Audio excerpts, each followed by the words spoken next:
nikiwa hapa, hakuna mtu atakubaliwa kamwe to destabilize your leadership. Mzungu anasema if it's working, don't fix it. So nyinyi mumeonyesha uhodari wenu kwa usimamizi wa chai, na mimi nashukuru kwa sababu tangu tukae Kericho tukakubaliana na hao wangwana. At least the players in the tea industry have embraced the reforms, you know, and there has been no resistance, and this is the fruit of embracing reforms in our tea subsector.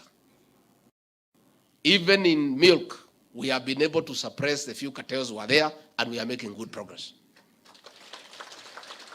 Pahali tuko na resistance kali ya cartels ni kwa kahawa, lakini tutapambana na hawa.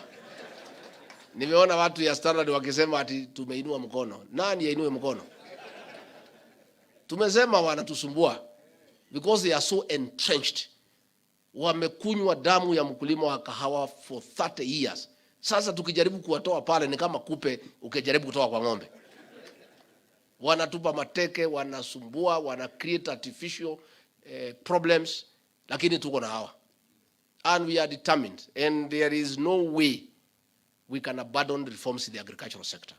And I want to say, when we met in Kericho, and I appealed to you to embrace reforms, and you did it, these are the results of reforms.